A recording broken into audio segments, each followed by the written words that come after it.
مفيش امل في اصلاح الكره المصريه سوى ببيع الانديه المصريه، بيعها للمستثمرين، يعني ضخ اموال، يعني القضاء على المحسوبيه والرشوه والفساد الموجود في قطاعات الناشئين، يعني توسع في النشاط الاستثماري الرياضي، يعني مزيد من فرص العمل.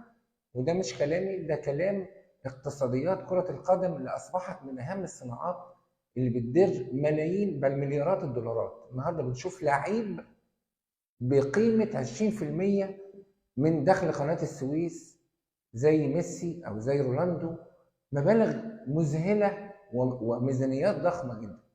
بنقول مبروك للنادي الأهلي طبعا، هذا الفريق الرائع اللي عبارة عن منظومة متكاملة إداريا وفنيا وماليا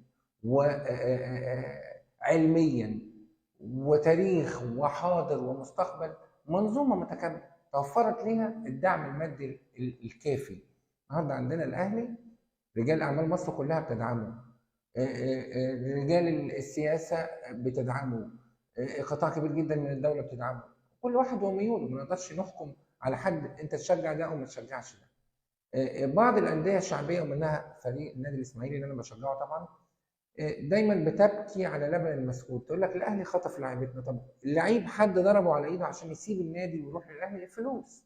يبقى احنا النهارده امام معضله حقيقيه، معضله الفلوس، معضله الماده، معضله التمويل. الكلام ده مش موجود النهارده. الدوله في ظل الظروف الاقتصاديه الصعبه اللي احنا فيها مش هتروح تدي الانديه دعم على حساب اولويات في الدوله كتيره جدا، وبالتالي لابد من بيع الانديه المصريه. الكلام ده ممكن يزعل البعض، لكن انا راجل صحفي بقالي 20 سنه، راجل واقعي.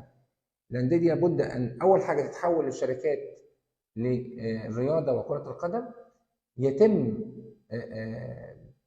بيع هذه الانديه او طرحها من خلال اسهم لمستثمرين عرب او اجانب او حتى مصريين او حتى مشجعين، وتبدا منظومه رياضيه متكامله ماليا واداريا وفنيا تنهض بهذه الفرق. هنقدر نوجد في الحاله دي منتخب قومي وطني قوي، هنقدر نجيب لعيبه من مختلف انحاء مصر مش من مختلف دول العالم. يعني اقسم صادقا لدينا في مصر ألف محمد صلاح. في لعيبة في مصر للأسف الواسطة والمحسوبية والرشاوي الموجودة في قطاعات الناشئين في عديد من الأندية بتقتلهم، بتقتل الموهبة دي.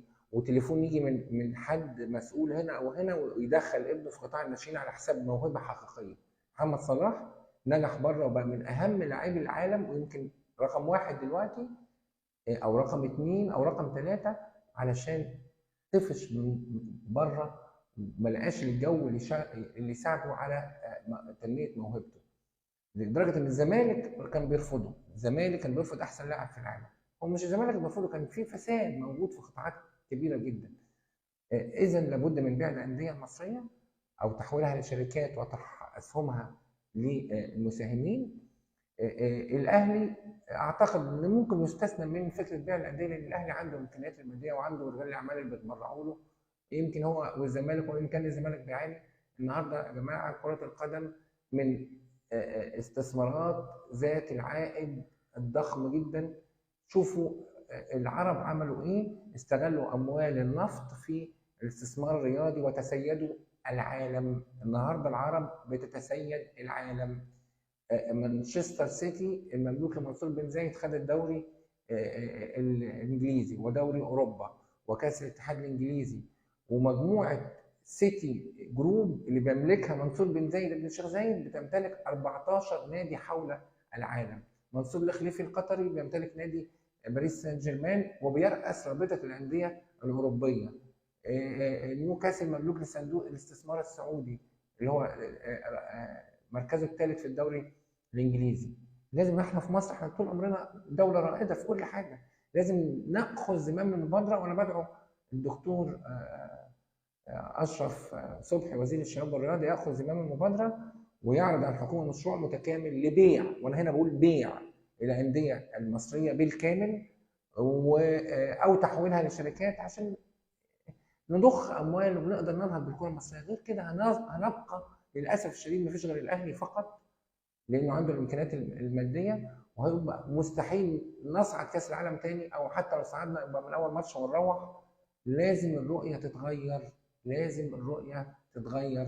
الامر محتاج خبراء الكوره، رجال السياسه يقعدوا ويعملوا أو هذه الفكره، يحطوها على ارض الواقع. يمكن الدوله بدات بمشروع كابيتيانو عشان نبحث عن 1000 موهوب في مصر، وللاسف برضو اللي يديروا معظمهم من الانديه، وان كان هذا المشروع بدا يطلع نوابغ في كره القدم. يمكن انا بقول هيبقى زي محمد صلاح، ودي فكره على فكره فكره الرئيس من البدايه هو اللي شجع هذه الفكره. لكن احنا محتاجين رؤيه ابعد واشمل، يا ريت تطبق وتنفذ. قبل ما اختم بقول مبروك للنادي الاهلي العظيم. وعايز اقول للاغبياء، انا اسف في اللفظ، اغبياء من يروجون في الاعلام ومواقع التواصل الاجتماعي ويرسخون العداء بين الفرق وبعضها وبين الجماهير وبعضها. احنا مش ناقصين.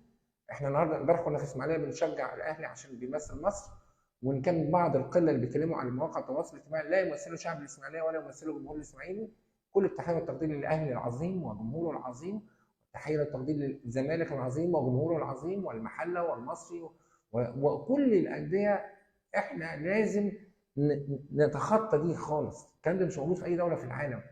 فريق بيكسب كلنا بنشجعه طالما بيمثل مصر. فريقك بيلعب تشجع فريقك وبس.